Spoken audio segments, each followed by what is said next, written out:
Richard Lack is one of the most versatile and influential pupils of Boston artist R.H. Ives Gammell.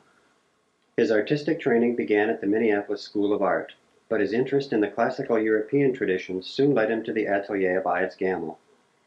Lack studied with Ives Gammell in Boston's historic Fenway Studios from 1950 to 1956. In 1955, he traveled to Europe on a scholarship to study the old masters, particularly Peter Paul Rubens, whose work has greatly influenced him, both in style and method. In 1957, Lack returned to Minneapolis with his wife Catherine. There, he bought a house and built a studio designed to simulate the lighting conditions recommended in the notebooks of Leonardo da Vinci.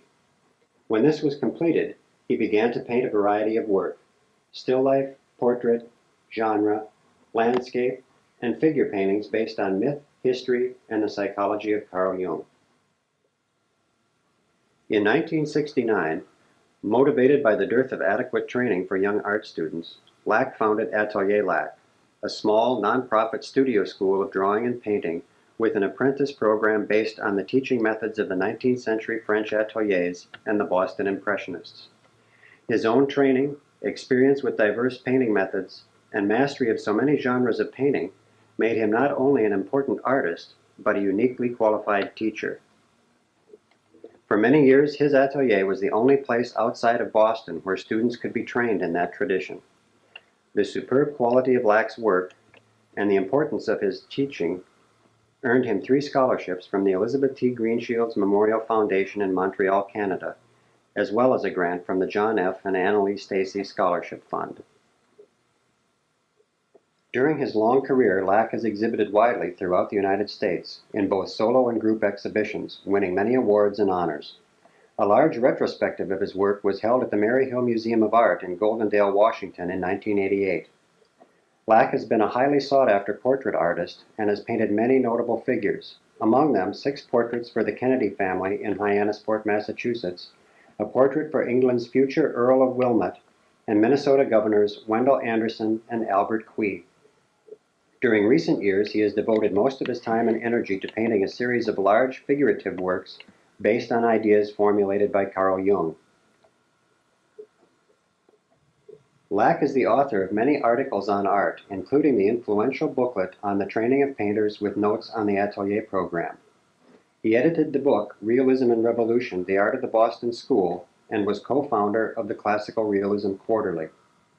In 1982, Lack coined the term classical realism to differentiate artwork within his tradition from the many kinds of realism in vogue at the time.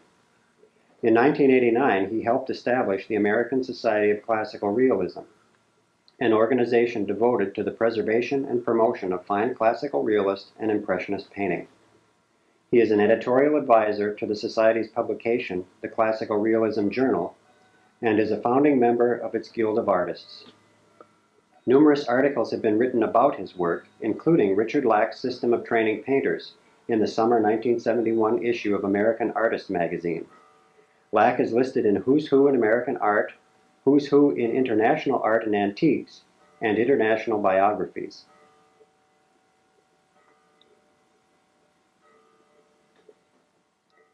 The American Society of Portrait Artists is pleased that Richard Lack is the first recipient of its newly instituted Founders Award. Throughout his long and distinguished career, Lack's work has exhibited the highest standard of both artistry and craftsmanship. As an educator, no artist has done more to keep the great traditions of Western art alive in this generation. The Founders Award is our most recent and highest award. It is given to artists who have made an exceptional contribution to the art, education, and history of our time.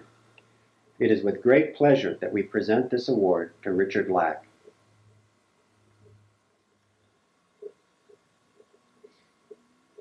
On behalf of the American Society of Portrait Artists, I give you this first Founders Award. It reads, "To an artist who has soared to the highest in art, education, and the humanities." It's a great honor, Steve. Thank you very much.